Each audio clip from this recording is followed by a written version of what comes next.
Welcome to Oh God, What Now? I'm Ros Taylor. On today's show, the US election is just 6 months away. Why is Donald Trump still leading in key states, despite everything?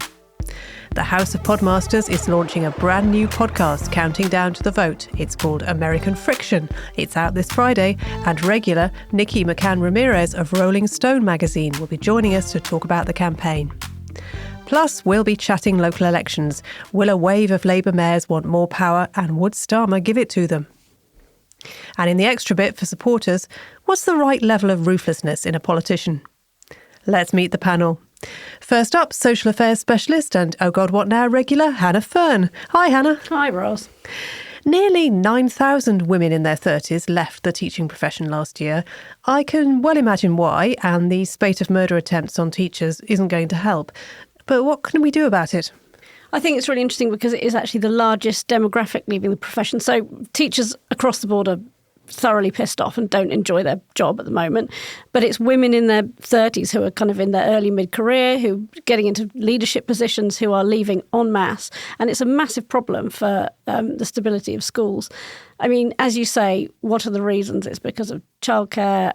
I mean, you can't be surprised that a profession that is keen on children and young people might attract people who want to have a family. And yet we can't seem to manage our schools in a way that leaves people able to juggle senior leadership with motherhood and that responsibility on often a salary that can't then afford to outsource it via paid help, basically. What can we do about it? I mean, my immediate reaction is it's got to be about pay, because it's not just that people are leaving for more attractive salaries because they want a better lifestyle. It's that they can't actually live a functional lifestyle on the hours they're expected to do on the salaries they're on. But the New Britain Project, which is a new think tank doing some quite interesting stuff, is actually carrying out some research now, and it's asking those women who have left during that period a bunch of questions about what they really needed and what they would want to return. So I'm looking forward to that coming out because I think it might provide a blueprint for Labour. Yeah, that will be fascinating. Next up is Guardian columnist and author of Politics, A Survivor's Guide, Rafael Behr. Hi, Raf. Hi, Ros. Your Guardian column this week will have annoyed some Scottish nationalists. You say there are a few similarities between Humza Yousaf and Rishi Sunak. Tell us why. Well, yes. I mean, first of all, there's sort of an obvious non-political similarity, which is that they are both party leaders and heads of government of South Asian origin, which are first in the UK, in Europe, and that in itself is, I think, worth remarking on because actually it says a very positive story about UK-wide success in integration of immigrant families going back a couple of generations, which is enormously successful by European standards, certainly. But that's not what I wrote about, but I think it is worth flagging because it is a similarity that stands out.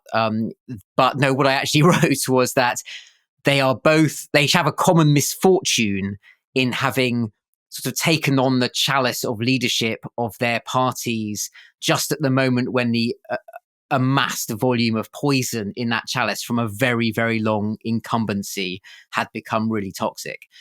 And so they ended up sort of being chosen.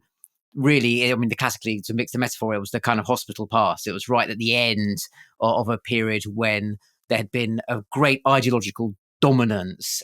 And the argument I made, well, sort of two of the arguments I made, one is that actually when a party is dominant for that long, you essentially have sort of one party rule, a certain type of politician can climb up the apparatus. It sort of promotes people who are very good at working internal hierarchies, often, either fanatical zealots, the sort of Liz Truss type, or the kind of uninspiring apparatchik type figure who might be superficially charming and pleasant, but actually hasn't really been tested properly in political battle, isn't necessarily good at running a government. And I think Rishi Sunak and Humza Yousaf are very similar in that respect. They seemed like safe choices to the sort of the internal bubble of their parties. But actually, when you put them out front and made them run a government, turns out they didn't necessarily have the skills. And the second point, I think, that follows from that is ideologically, the sort of the rigid, sclerotic dogma that had dominated these long incumbencies imposed a kind of narrowness of failure of imagination. And what that has in common, what I argue is nationalism in the case of the Conservative Party, Brexity nationalism, the tendency just to blame everything that has gone wrong previous to Brexit on Brussels and the EU, and then afterwards to say, well, the problem is we just haven't done Brexit properly. And actually a very similar dynamic operates with Scottish nationalism in terms of just wanting to blame everything on Westminster. And if your domestic policy doesn't work, well, it's just because Westminster's not letting you have the freedoms you would like. And so, yes, and it because the SNP is a pro-European party, and because an independent Scotland would have as its ambition rejoining the European Union, and for all sorts of other reasons, comparing the independence project to Brexit is something that goes down very, very badly in Scottish nationalist circles, in my experience. But that doesn't mean it's not a valid analogy. Yeah, I think we will get complaints. And as I mentioned, our guest this week is Nikki McCann Ramírez, a politics reporter based in Washington, D.C. for Rolling Stone magazine. Hi, Nikki. Hi, thank you so much for having me. Welcome to Oh God, What Now? You're a regular panellist on the brand new Podmasters podcast, American Friction, out every Friday until November's US election. The first edition is out today, and there's a link in the show notes so you can listen. Nikki will be joining our own Jacob Jarvis and Oh God, What Now producer and bunker host Chris Jones to unpack the weird reality of American politics. She'll be talking to leading US commentators and journalists about the issues that will swing the election. Nikki, what should we expect in the first episode of American Friction? Oh my goodness, there's so much to unpack. As you said, American politics is constantly bizarre, incredibly fast-paced, and ever-changing. Some little teasers I can give is we will talk about South Dakota Governor Kristi Noem shooting a puppy and bragging about it. It's a bad one. We will, of course, give updates on Trump's trial in New York City. And we'll give a little bit of a read through with our first guest, Molly Jong-Fast, about what to expect in the coming election cycle.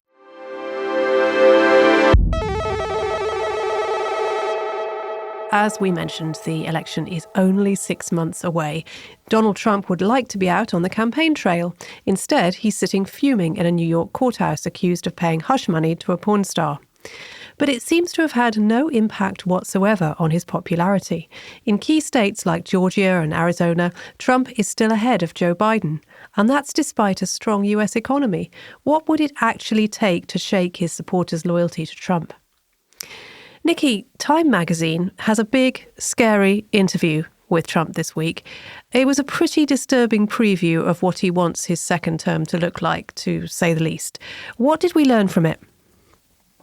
Well, I think much of it we kind of already knew, but not so condensed as to all be in one interview.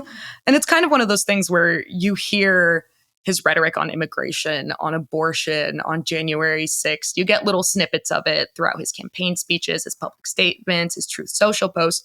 But it's really jarring to see it all in one article through one interview. My colleagues at Rolling Stone have actually been tracking a lot of these statements that he's made in a big list that we keep updating every couple of weeks or so.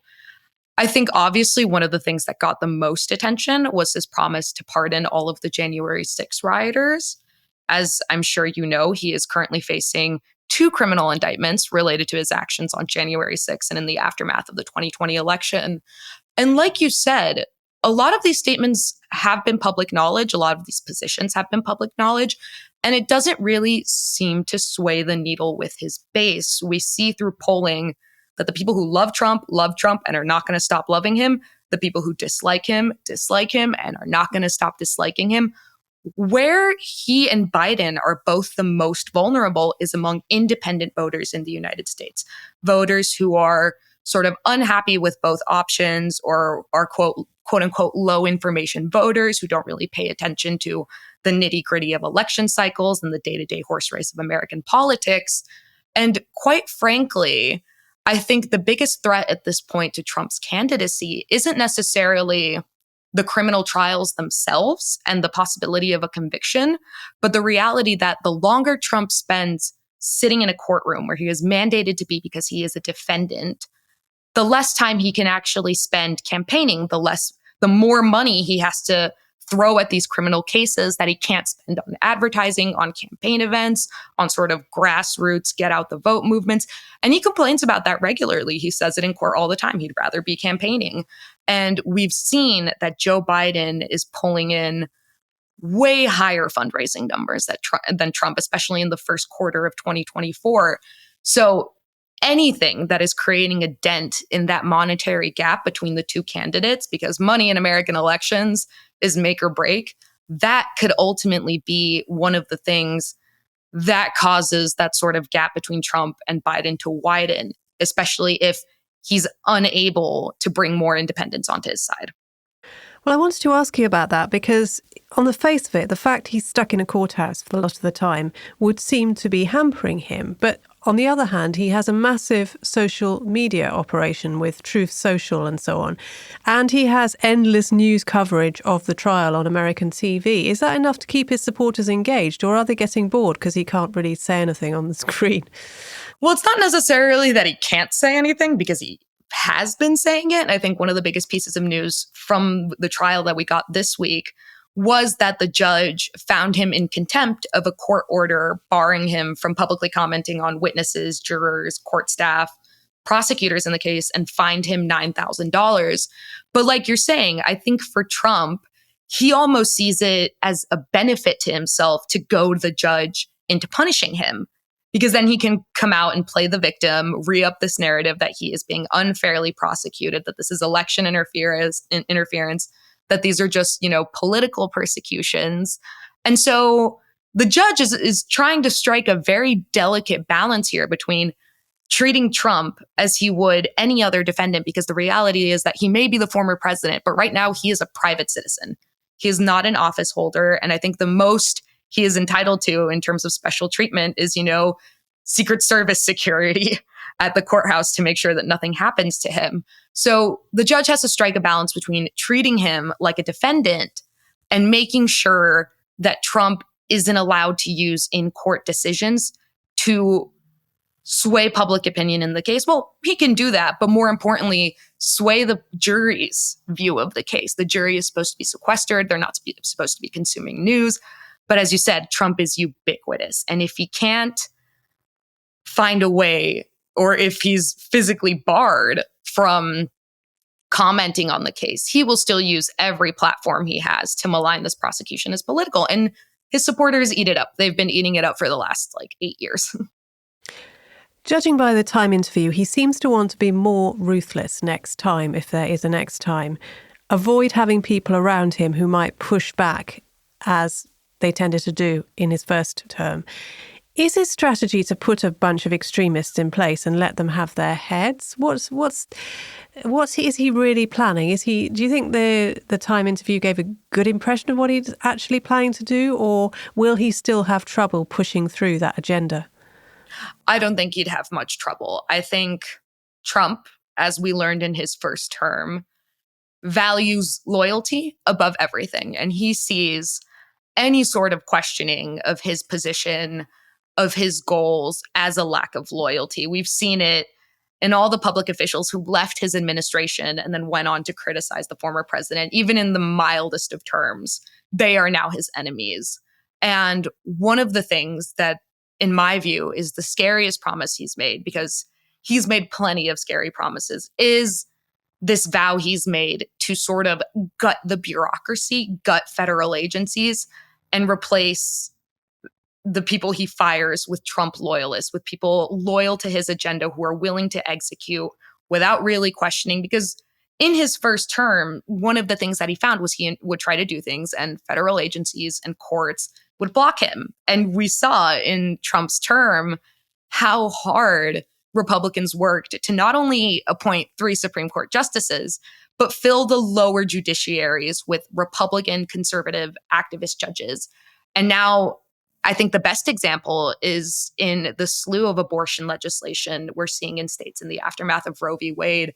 So many of these previously unthinkable abortion bans are now getting passed into law under the guise of conservative judges appointed under the Trump administration. So when Trump comes into office, he learned from his past term. They've talked about it in their election strategy going into 2024. They are planning to once again level sort of quote unquote election fraud challenges in states where they win or where they lose or don't win by a big enough margin. And we can see that they have taken everything that happened in the first Trump administration and are sort of creating a playbook, not just around Trump, but around the people who are expected to be his advisors, his cabinets, on how to more effectively implement the desired policies they want without necessarily running into issues with the bureaucracy, with Congress, with the judiciary. So, yeah, I think the Time article did a fantastic job in distilling just how aggressive and just how, like you said, ruthless a second Trump term would be. They're not coming into this under the idea that they're going to be overseeing a democracy where people vote and have the ability to weigh in on what they want their government officials to do. They're seeing this as revenge for the last 4 years. Okay, this may sound a bit like it's coming out of nowhere, but the RFK suddenly appeared, RFK Jr., I should say, suddenly appeared on my radar. Is he a big thing? Is that a significant? Should I be worried about this in some way? RFK Jr. is a really interesting figure because he is, in a way, a bit of a Frankenstein's monster. And the reason is he originally ran as a Democrat, as a challenge to Biden. And he was very heavily propped up by Trump's allies, by right-wing media outlets like Fox News, as sort of a spoiler candidate for Biden. The problem became that Republican voters aligned much more closely with RFK's policies and politics than Democratic voters. Obviously, I think some of the stuff that's been getting the biggest amount of news coverage is his history of endorsing conspiracies, particularly vaccine conspiracies. The organization he runs was very instrumental in pushing and popularizing the myth that vaccines cause autism.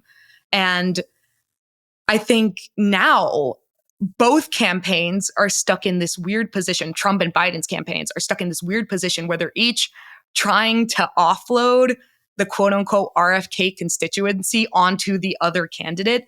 Because the reality is that this election is so close that only a handful of percentage points to a third party candidate can be incredibly decisive. But yeah, he's been very smart in trying to appeal to younger voters, going with the social media strategy, kind of saying whatever to all the chatter about the TikTok ban and going with his instinct. I think the problem is that he's facing attacks from both parties at this point because no one wants him to eat up their base. Nikki, what have Democrats consistently not understood about Trump and his appeal? Hannah, you've been looking at this, haven't you? One thing I think is really interesting is it's a really old survey, actually. It was from before Trump was last time elected, but I think some of the stats still stand, which is that about how people feel about themselves. So only 10% of Americans say that they consider themselves lower class, and only 1% thought they were upper class. So like the vast majority, the overwhelming majority of Americans say they're middle class, but not everybody can be, economically middle class in that way. And so there are obviously a lot of Americans who considered themselves to be in a position where they would be much better off under Trump, who actually weren't last time around. And how far is that kind of sense of identity going to play a role this time? Absolutely. I think one of the biggest mistakes the Democratic Party has made in the last 10 years is really working overtime to tamp down the influence of the left's progressive populist wing. They have, in my view, really caved to the attacks against progressive Democrats as being socialist, as being like out of touch with the majority of the country. I think that one of the reasons Trump is so popular, as you said, is because there are all these economic disparities in the United States, and you had this man approaching them from a stance of right-wing populist who promised to lift them up from the struggles Americans have been facing since the 2009 financial crisis, which we've recovered from, but theoretically recovered from, but has still resulted in a widespread stratification of American economic life. Democrats, we saw it particularly when former House Speaker Nancy Pelosi decided to retire. They, sort of ushered in Hakeem Jeffries, who was sort of the heir presumptive to a very similar style of politics as Pelosi, while at the same time, not to say that any member of the squad was necessarily ready to be Speaker of the House, but you had this very strong coalition of progressive Democrats. You had the people falling sort of in line with Bernie Sanders in 2016, who were sidelined in the Democratic Party and sidelined on leftist politics and told that you are too radical, your economic proposals are like unviable and don't, resonate with the average American, when in reality, a lot of the policies being proposed by the progressive wing do. And I think one of the reasons so many voters, especially independent voters, are disillusioned with the Democratic Party is because they keep saying, oh, we're the party of democracy, we're the party of better governance, we're the party that will do the things you want to see done, and not delivering. And you can take that argument into how, the end of Roe v. Wade and the crisis of reproductive health care in the United States could have been avoided had Democrats acted a little more ruthlessly, as you were saying, even a decade ago, to ensure that we had the proper people in the judiciary, to ensure that we were codifying these things into law, but refused to because they didn't want to anger certain factions of the Republican Party or more conservative-leaning independents. So if we're talking about ruthlessness, I think one of the things that the Democratic Party has failed in is not embracing a little bit the really active wing of their party that is trying to bring people into the fold, that is trying to raise enthusiasm about elections through popular policy that helps individual voters. One of the things I find fascinating about this is that, relative to Europe, which is the other sort of global locus of democracy, liberal democracies that might be advertising a system that we would ideally like to keep for humanity for a while at least. The American economy has performed pretty well. And that should be a good story that Biden can tell. And I get the impression, and I have seen polling on this, but I can't recall exactly where, that it's a function of the sort of hyper-partisan character of American politics now, that Republicans in particular, or Trump voters in particular, are so committed to the idea that Biden and Democrats are bad for America that that will sort of override any perception they might otherwise have had that actually the economy has served them well. Now, it might not have served them that well. They might, because of inflation, there are other factors that mean they're not feeling the economic strength that perhaps on paper exists. But even so, the idea, the possibility that you basically, it's not the economy stupid anymore, because people will literally turn away from the evidence of what the economy actually is if it rubs against the sort of cognitive dissonance of the candidate they'd rather support. Oh, absolutely. And I think I might be wrong on this, but I don't think the economy is in the top 3 issues anymore for voters going into this election. Republicans have been really drilling in on the economy. But primarily they've been drilling in on culture issues, immigration, education, issues of gender and sexuality. We're back to Republicans really. They call them the culture wars, and it's correct. It's political culture warring. And I think one of the very interesting things that I've observed in my reporting at Rolling Stone is the sort of reality that Republicans have the majority in the House of Representatives in Congress right now. And Biden has tried to come to the table multiple times to negotiate, particularly on the issue of immigration and on foreign aid.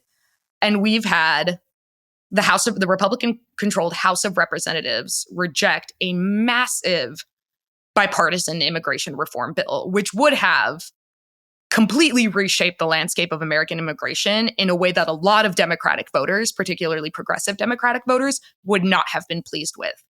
The reason Republicans rejected it was not necessarily because they had any issues with the law itself, but because they did not want to hand Biden a PR win, a policy win in an election year. So what you're saying is entirely correct, that this election isn't necessarily being decided by voters sitting down and reviewing all of the evidence of their lawmakers' voting records and how the economy's been trending in the last year. It's being influenced by the absorption of what is being said by your social circles, by the news you're consuming online, by the statements you're hearing on the news you watch on television. It is sort of Groundhog Day in the sense that it's a bit of a repeat of what we saw in 2020. Like, we're 6 months out, and it once again feels like we're having the arguments about like trying to convince disillusioned voters who feel that neither of these candidates have done enough for them in Trump's 4 years or Biden's 4 years to feel strongly about which way to vote. We're now once again seeing the, like vote blue no matter who, like it's the death of democracy if you don't vote. And a lot of people feel that they haven't been presented the convincing argument as to why they need to vote, despite having the evidence available in front of them, like you said. I think one of the things that's terrifying from the outside on this actually is that even if Trump doesn't win, the impression of the American Republic being now sort of bifurcated into two separate nations with their own information sources and their own social, cultural norms and spheres, that's a schism so profound it's not even one nation anymore. Maybe that's an exaggeration, but that to me looks really quite structurally damaging for the existence of the America as we've known it since, for the 20th century. Oh, I agree completely. Like, as someone who has deeply covered misinformation and, right-wing media ecosystems throughout my work, both at Rolling Stone and my previous job, you are seeing a world in which people are living in just different realities. Like the way there's no sort of consensus in the United States about like what the political and social reality is. And it is leading to more violence. It is leading to more political sort of, like you said, it's a political schism. And as Marjorie Taylor Greene, the far right congresswoman from Georgia once said, she's calling for a national divorce. That, the United States is simply so ideologically split that we should be a republic in name and nothing else. Yeah, because secession worked out so well last time. Yeah, I know. But it's a horrific notion that a sitting member of the U.S. Congress is making statements like that. Yeah, particularly terrifying for anyone who's seen the Civil War movie. I haven't seen it yet. I have to watch it.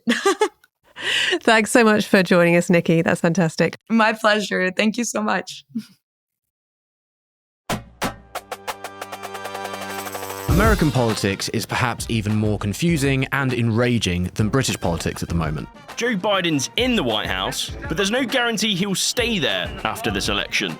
And Donald Trump is in court. Who knows where he'll be come November? So that's why we're launching American Friction, out every Friday with the best experts around to tell you exactly what you need to know. And we'll dive deep into the topics which might not be getting all of the outraged headlines at the moment. From QAnon to migration to the economy. That's American Friction with me, Jacob Jarvis. And me, Chris Jones. And our good friend Nikki McCann Ramírez from Rolling Stone magazine. Out every Friday lunchtime, wherever you get your podcasts.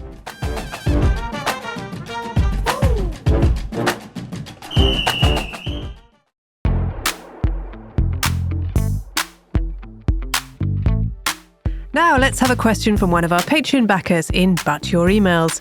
If you support us on Patreon, you too can submit a question for the panel. Make it a good one. This week's comes from Pete Keys, who writes, Andrew Marr says senior Labour figures want to retain the Rwanda bill.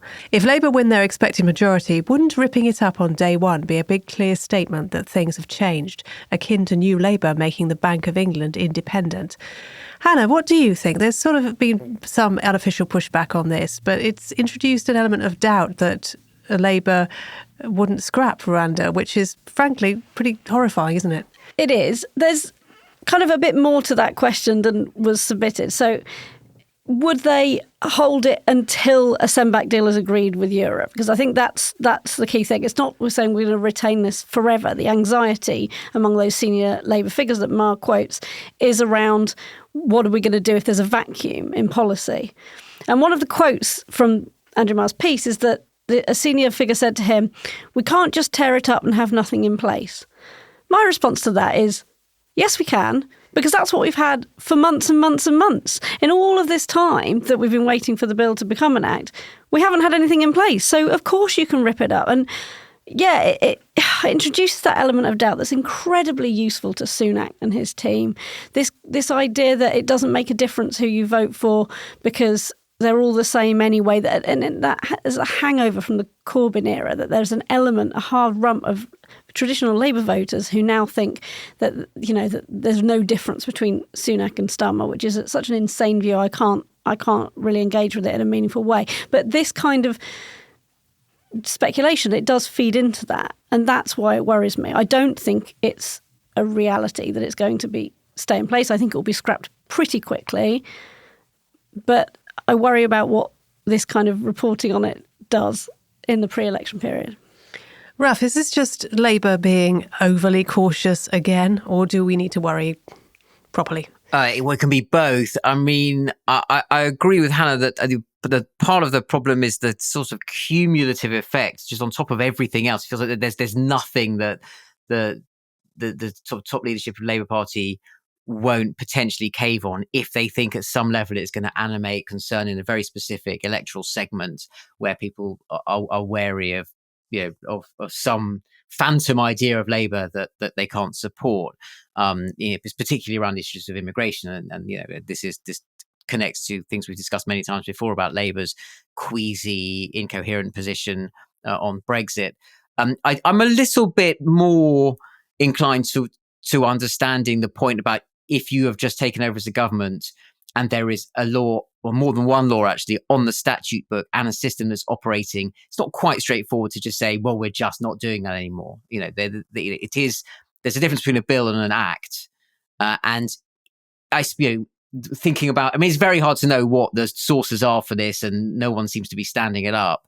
And the comment is, we might be forced to keep it for a bit, so there's a lot is being poured into the gaps of not very clear statements. So it's feasible that if actually there is a system up and running, it's not entirely straightforward from a governance point of view to just throw it all on the bonfire on day one. However, where I'd agree is it is quite straightforward to stand up and say, we have no intention of keeping this year. We still think this is a wrong and a bad system, and we are going to replace it.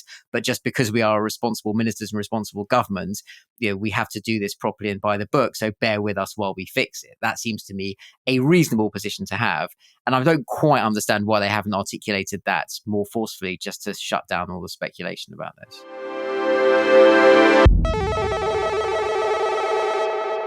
They're finally here. If you're listening to this on the way to the polling station, have you got your voter ID? If not, turn around now and get it. You don't want to get into a row with the election staff, even if you're in the right, and we know you are. Raf, everyone's been talking about the mayoral races in Birmingham and Tees Valley. The consensus seems to be that Sunak might be under threat, or even call that general election if Street and Houchin lose. But the fairly distinguished political science Philip Cowley said today he wasn't that interested in Birmingham Tees Valley because they won't tell us a lot about underlying Labour support in a general election. In other words, they're all about big personalities. Which mayoral races are you watching most closely? Well, first of all, I'd say Philip Cowley is more than fairly distinguished. I think we're doing a bit of a disservice there. Yeah, no, he is. Sorry, Philip, if you're listening to this. Yeah. I'd say reasonably. He's not quite very distinguished. He's not quite John Curtis, though, is he? Oh, yeah. Is he? Yeah. Have you just called Philip Cowley like pound shop John Curtis? That's hard. No, I have not, Raf. I have not done that. Good. That would be a very unfortunate thing to say. Anyway, sorry.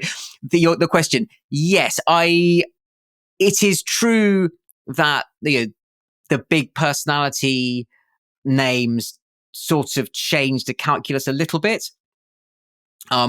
Although that in itself means, does teach you something. So I do think, I agree the Ben Houchin one less interesting. Andy Street, I think, is nonetheless interesting because it will tell us if he holds on. First of all, the Tories will be jubilant and totally fail to understand why it's happened. But because he has run so clearly as really nothing to do with those awful Tories, no, not them, never heard of them. Rishi Sunak, who's he? It is, in a sense, where the swing is and by what margin he holds on, or if he can't hold on, it's still telling you something about, whether a slightly more moderate, reasonable, centrist Tory proposition has purchased, because that's the one thing Rishi Sunak and the current iteration of the National Tory Party have totally failed to even try in any meaningful way. So that's interesting. I think also the East Midlands one is quite interesting. It looks like Labour will win that, as the polling suggests that, but because it's new and because there are a lot of marginal seats in the Midlands, that'll tell us something about the sort of the mood in that part of the country. And the New York and North Yorkshire one is fascinating and colourful in a way, just because it's got Rishi Sunak's Richmond constituency in it. That's posh rural Yorkshire. That's Tory country, and yet, I mean, there's lots of different bits of that new combined mayoral authority area, but it's certainly, to judge by polling, and local polling is very, very difficult, but it's kind of neck and neck. So that is even close is also telling us something quite interesting about how right the national polling might be, and what kind of wild results we could look out for on a general election night in seats that have never been Labour before, that sort of thing. So that's sort of I'm more interested in those. You described these devolved structures as a hot mess earlier this week. Why? Because they are. No, I mean, it is. So we're talking only about England here, really, although the same sort of applies across the UK, but these are English elections. The structures of devolution and local government have been assembled piecemeal over a long period, and then actually just with an acceleration really since 2009, 2010, with towards the end of the Labour government, and then the coalition government, Localism Act. There was local mayoralties, elected mayoralties, combined local authorities, and then, I mean, just as a simple example, there was a point at which there were 3 mayors of Liverpool. But one of them was the Lord Mayor. That's a ceremonial role. Lots of cities have that. So, but there were definitely 2 mayors of Liverpool, because there was a city one, an elected local authority leader, because some local councils, chose to have elected leaders, and then you had a combined Liverpool City Metropolitan Authority. And that sort of gets quite confusing. And then, so one of the new ones that's being created, that's being contested this time round, is the Northeast Mayoral Combined Authority. But that's not the same as the Northeast Combined Authority, because the Northeast Mayoral Combined Authority subsumes the Northeast Combined Authority and also the North of Tyne Combined Authority, although the current mayor of the North of Tyne Combined Authority is running in the Northeast Mayoral Combined Authority. Formerly, he's the Labour, wasn't a Labour mayor. He's running as an independent. I mean, it is a hot mess, basically, and it's incredibly confusing. And the lines of and who has exactly what powers is slightly different. The powers that Sadiq Khan has in London are not the same ones that Andy Burnham has in as Metro Mayor of Manchester. That's the most confusing thing about it all, is that through the Localism Act, there were all these agreements, which were sort of bespoke arrangements, how the mayorship's going to work and what powers they'll have in each of these city deals, which were negotiated, which I understand that the point of that was supposed to kind of bring out this kind of dynamism and exciting, bring back some real excitement to local politics. But actually just nobody understands what any of it does. And even I don't understand some of it. And at that time, I was covering local government for The Guardian. And it's just like 10 years later, I've let some of it slip from my mind. It's because incredibly it's so hard boggling. to keep in your head. I mean, it's one of those things I have known about many times. And each time I come back you have to teach yourself every time. Yeah. Localism, everyone, agrees is a good thing, devolved authority. But in truth, central government has taken more and more power away from local authorities. How hard would it be to give it back, Raf? Very hard, for the simple reason, well, no, actually not that simple, but the first simple reason is because the Treasury doesn't like it. And the Treasury is an immensely powerful institution, as you know. There is this strange phenomenon about, I mean, let's start with a crucial proposition about the British state generally. It's very odd. It's enormously centralized, the most centralized of any democracy, really one of the most centralized democracies in the world. But the centre is actually really also quite weak and underpowered in some respects. So number 10 Downing Street is a messy, terrible institution. It's not clear the Cabinet Office, what even is that? It's sort of evolved over time. And so prime ministers very quickly feel, it's the old phrase, rubber levers. You pull something and nothing actually happens. You don't know how you get anything done. So very quickly in power, prime ministers start to get paranoid and greedy about how much power they've got. And they see the Treasury kind of across the road, which has big, powerful, strong levers, and also chancellors like to hoard power. So with those two factors, persuading the centre to actually give money, especially tax-raising powers, because money is really what really talks in terms of having control over policy delivery. Persuading that centre to give away those sorts of powers is incredibly hard. It's the sort of thing that only happens at the very beginning of an administration, before that paranoia and fear and frustration kicks in. So, for example, if Labour are going to do any more devolution, if they don't do it in the first 6 months, I promise you they won't do it. Hannah, there's a decent argument that says local elections really shouldn't be a reflection of national issues.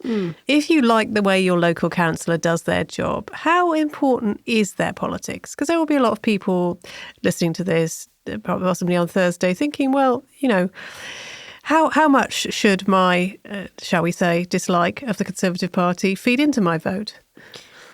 I feel really torn on this because in some ways I think it should be important, because the idea is that you're not just electing somebody to manage your local area. You should also be electing someone who has an idea about how your local area should be run, the kind of overarching politics of that.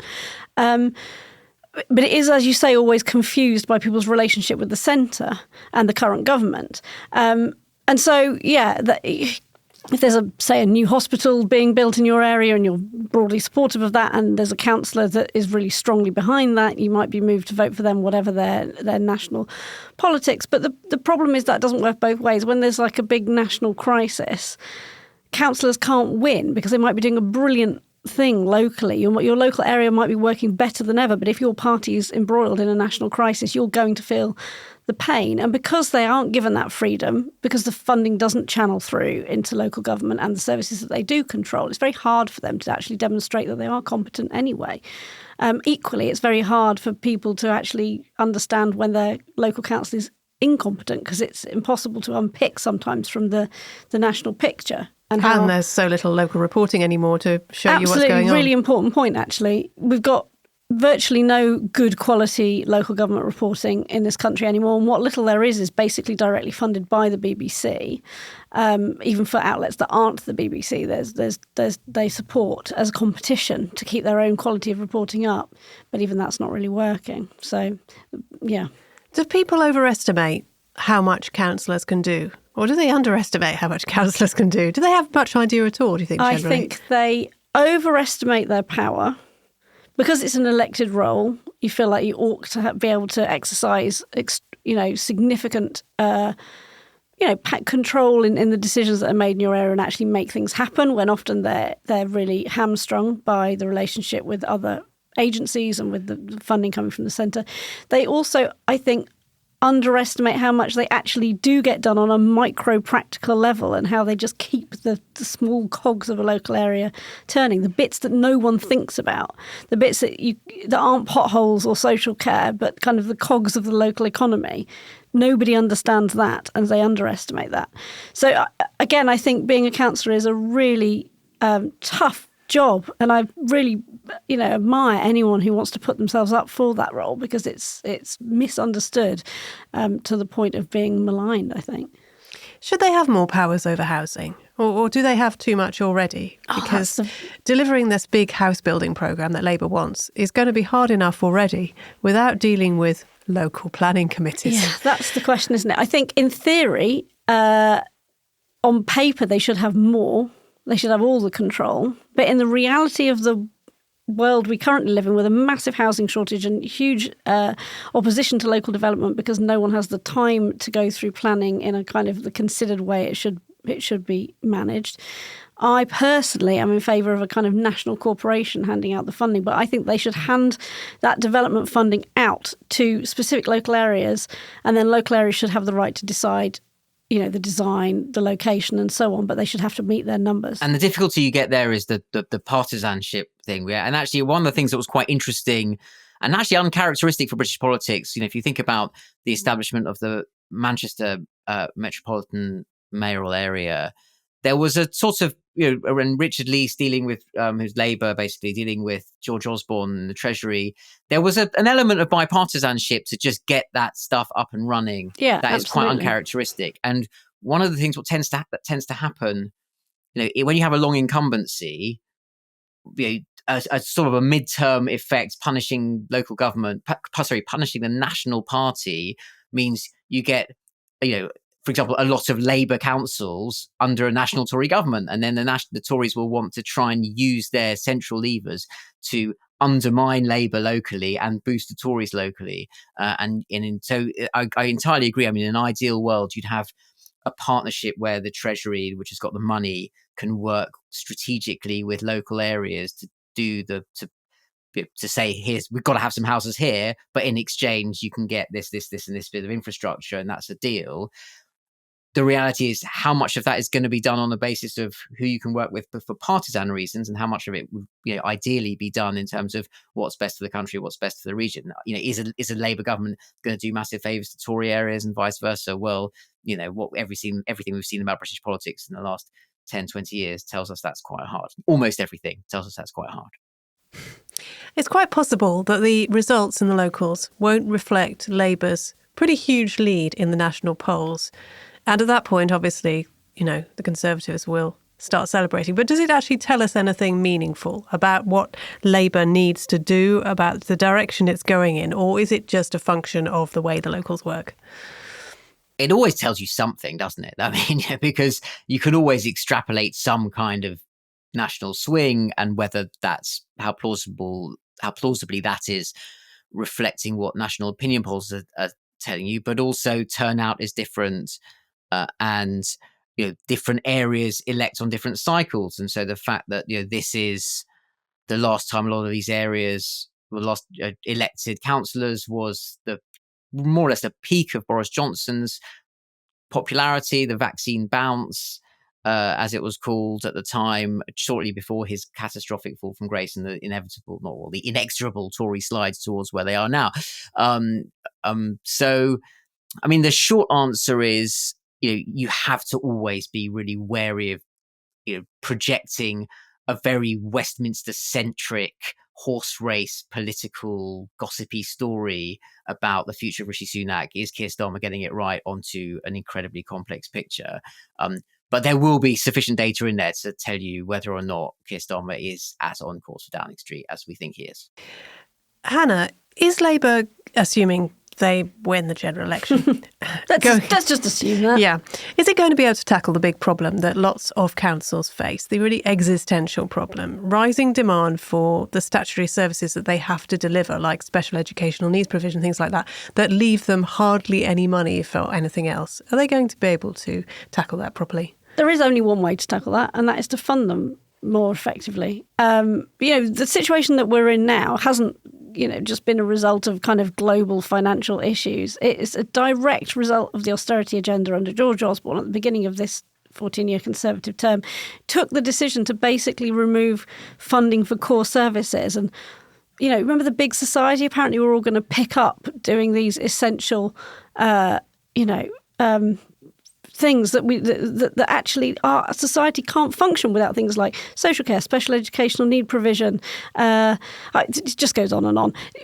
So yeah, you've got to fund it, and in the short term, that's incredibly painful on the Treasury, and that's a big argument that has to be had at the centre. But there is no other way to resolve, as you describe it, as an existential crisis, because you can't continue to have services controlled at a local level and then starve the people who run them of the money they need to do that. I mean, look at Birmingham. That's exactly what's happened, because of, it's partly to do with a pay deal, of course, but what you end up with is a huge crisis where you're just facing bankruptcy. Why don't we trust local government in this country? I mean, it's not just Whitehall, is it? Is it too late for us to be more like Germany, with regions that have real clout, that make real decisions about themselves? Could we be a bit more like that? Or it just the history of Britain just make that impossible? We don't trust it because central government keeps using it as a pawn. So it's unable to actually behave in a way that demonstrates its abilities, really. And so you end up with the tough stuff being passed down to them so that they can blame local authorities for the decisions that they're actually making at the centre. And also, I would say, because we don't pay our councillors enough, so you don't get always the quality of candidate that you need for the seriousness of the work that goes on. So, yes, we don't trust local government because of the decisions that are made at the centre. I'm a little bit more optimistic than that. I think actually we've turned a corner. Change happens in this country incredibly slowly and incrementally, and consensus is always stealthy. So you started this whole segment saying, well, basically everyone now agrees that localism is a good thing. Well, they do, but it's happened just over time. It's just a drip process now. So it's a consensus that's snuck up on British politics. And in the meantime, the London mayoralty is well established. That's a serious role. Andy Burnham, the Manchester one, serious role. Andy Street now increasingly to an extent, whoever gets that job. And people are starting to recognize the importance of those positions, and they can make a difference. And actually, I think some of the mistrust that we have is really a legacy of the 1980s, and a perception from central government under Thatcher, with the supportive media, that local government was, especially in London, was run by mad loony lefties, which some of it was, but also that was a way of basically saying that they're fanatics and fools and you can't trust them, and they'll just blow all the money. And then in the New Labour reinvention of the Labour Party, kind of adopting exactly that view as well. So then reinforcing it as a bipartisan consensus that local government was full of mad lefties. And actually, the failure of their attempt at creating regional assemblies as well, that there was this kind of big push under New Labour for some form of localism, a kind of broader localism, regionalism, if you like, that never came off. So I think that embedded that nervousness. And so it's been a long, slow, grinding process. But then in the meantime, I think actually what's happened is councillors, local government have just become often the more pragmatic, rational, sensible people in politics, and much better at bipartisanship. I mean, the reason Andy Street is much more moderate and, for want of a better word, centrist and sensible than Rishi Sunak is he's got voters to appeal to who would otherwise be voting Labour. So you are developing, you have cultivated some serious people, actually, and whereas Westminster MPs increasingly unserious, and actually the conventional view has slightly flipped on its head. You've got grown-ups in local government and children on the green benches in the House of Commons.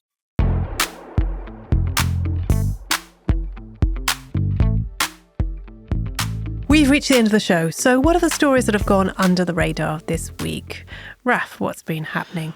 Well, it wouldn't be Oh God, What Now, formerly the Romaniacs, if I didn't raise the Brexit controls finally being introduced. I mean, I think we've talked about this before. It's import controls. The European Union was ready to put controls on imports to the EU, exports from the UK right from the get-go, but the UK did not want to impose the necessary equivalent customs controls because the infrastructure wasn't there. It would impose additional cost. It would drive up inflation, more bureaucracy. Basically, all the things that make Brexit a bad idea and make leaving the single market a stupid, friction-inducing, sand in the gears of the economy. Why on earth did we do it? No, I'm not over it thing. They've finally done. They haven't even now. I mean, they postponed it. It's been 3 years. 5 or 6 deferrals. They're not even doing it fully now. There have been reports already that they're just waving stuff through, not really checking. They haven't even activated the checking systems properly. Guess what? Brexit, bad idea. And yet, because British politics being what it is, somehow no one wanted to have an argument about that when it happened on Tuesday. I think the most extraordinary thing for me about that is that they've got no plan for what to do with lorries that fail these checks. So those lorries should just drive off. and they don't know where they're going. And they don't know where they're going. It's like, I remember, you used to talk about things that fell off the back of a lorry that were being sold. And it just strikes me as, a particular danger now that that might happen. Hannah, faith schools. Yes, so talking, and also special educational needs, which we're mentioning too. So faith schools, the government has this plan to lift the cap of 50% of pupils with a faith in new faith schools, which the current cap has been, half of pupils can come from the faith, but the other half have to come from the rest of the community to make sure it's actually serving the community. Well, that cap's going to be lifted. And even more weirdly than that, and I think even more troublingly than that, they're also overturning the rule that meant that schools for children with special educational needs and disabilities couldn't have any faith requirements, that they were there to serve the needs of those children primarily and couldn't have a secondary kind of ethos. It was fundamentally about providing enough proper education for those kids that needed it. Well, that now they're allowing a faith provision in those schools too. I presume they're doing that to try and meet their targets for extra special schools, because they've been very clear that they admit that there has been under provision and that it's causing a crisis, and they put their hands up about that, and they promised to fund a large number of new schools. And maybe they believe they can only actually achieve that by engaging the faith school community. But I am really worried about the implications for that. It's been hard enough for families who are coping with kids with special needs to have their needs assessed and correctly supported. And now the idea that to access these new places, they're going to have to go through some extra leap of kind of showing up at, a C of E church every Sunday for 15 weeks or something to fit some criteria. I just find it really depressing. Yeah, the government was claiming today, or the Education Secretary was claiming that it was somehow stopping them from expanding this 50% cap, which makes no sense at all. Like, it's just a complete, there's just no, my year 6 boy is better at logic than this. My under the radar is that it's been 20 years since EU enlargement. Nobody in this country seems to have noticed. I've seen no coverage whatsoever of this, I suppose for the obvious reasons. But it's a massive thing. Millions of people in this country would not be here without EU enlargement, or very unlikely to be here. And I don't know. Part of me says we should still celebrate it, Absolutely. Despite everything. It's one of the most successful public policies of all time. I mean, in terms of just locking former communist countries into, well, for the most part, liberal democratic systems. Sorry, Hungary, but just the economic outcomes in the accession countries speak for themselves. I mean, it's amazing, and the bitter irony that the UK was a very active driver of maximalist expansion. The France in particular, very skeptical, and the UK view was, no, we should go wide. We actually let in people more willingly and more easily than other EU countries did. Yeah, UK was a big friend to the accession countries, and then freaked out. Well, if you're listening and you're from the EU accession countries, we remember you. And that's the show. Thanks to Raf. Thank you.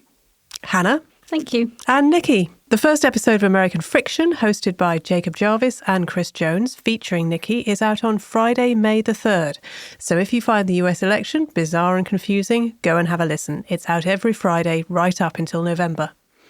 Stick around for the extra bit after Demon is a Monster by Corner Shop, and a massive salute to our army of generous supporters, which is growing day by day. You could join the ranks too and get the podcast early and without ads, plus lots more. Search Oh God, What Now Patreon to find out how. We'll see you next time. Hello, and thanks enormously for your contribution to the Fighting Fund to Benjamin Dyer, Sheila Needham, Adi and Kay Fountain. And greetings from me, and thanks for your generosity to Jane, John Margetts, Chris and David Harper. Thanks, and welcome aboard to brand new supporter Alex. And also to some past Patreon backers who've come back on board. Welcome home to Tom Hunt, Holly Wright and David Martin.